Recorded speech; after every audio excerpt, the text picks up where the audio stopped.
मित्र हो, जर तुम्ही वाघोली पुण्यामधून व्हिडिओ बघत असाल, मंडळी आज थोडं सामान घ्यायचं होतं तर आम्ही आलो आहोत स्टार बाजार वाघोली येथे.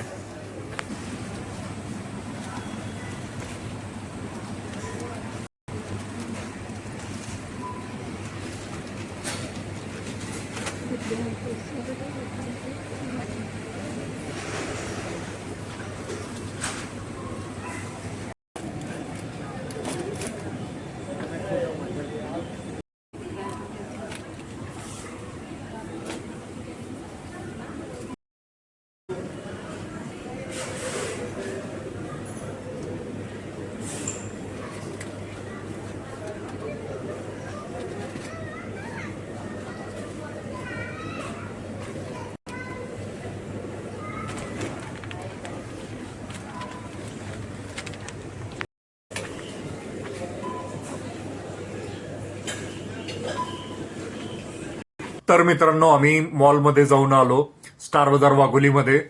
तर तिथे एक आंटी होत्या. आंटींनी एक आयडिया लढवली. स्टार बाजारमध्ये फक्त 2 किलो साखर घेऊ शकत होते, कारण साखरेचा रेट आज कमी झालेला होता. आणि तिथे त्या आंटींनी अशी क्लुप्ती लढवली.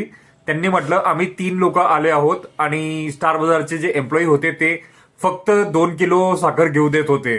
तर आंटींनी म्हटलं, आम्ही 3 लोक आहोत आणि आम्ही 3 सेपरेट साखर घेऊ. आणि त्या प्रकारे त्यांनी 2 किलो 3 लोकांनी घेतली आणि ते 3 सेपरेट बिल केले. तर ही आयडिया मलाही छान वाटली, पण आम्ही तसं केलं नाही. आम्ही फक्त 2 किलो साखर घेतली, कारण जास्त आम्हाला रिक्वायरमेंट नव्हती. आम्ही स्टार बाजार वाघोलीमध्ये जात असतो.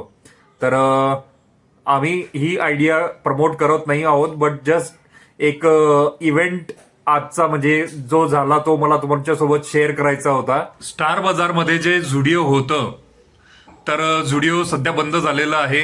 आणि यार थोडंसं मला वाईट वाटतंय त्याबद्दल की झुडिओ बंद झालं. बट वाघोलीमध्ये एक नवीन झुडिओ ओपन झालं आहे आणि तिथेही आपण लवकरच व्हिजिट करणार आहोत. तर बघत राहा आपले ब्लॉग्स. मित्रांनो, वाघोली पुणेमध्ये 2 मोठे सुपर मार्केट आहेत. एक आहे स्टार बाजार आणि दुसरा आहे डीमार्ट. वाघोलीमध्ये रिलायन्स मॉल पण होता, बट रिलायन्स मॉल एवढा चालत नाही. तर रिलायन्स मॉल बंद झालेला आहे बकोरी रोडवरचा.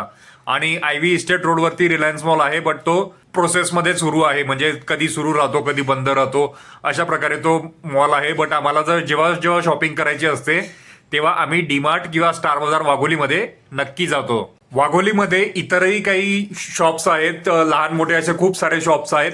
बट त्यांच्याकडे जे रेट आहे ना, ते ॲज कम्पेअर्ड टू स्टार बाजार आणि डीमार्ट खूप जास्त कॉस्टली असतं आणि खूप जास्त महाग असतं मित्रांनो.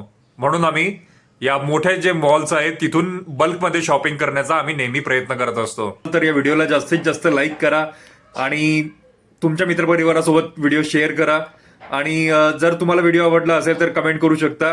तुम्ही ही वाघोलीमध्ये कुठून शॉपिंग करता आणि कुठे रेट कमी आहेत, तुमचा कसा अनुभव आहे हे आम्हाला नक्की कळवा.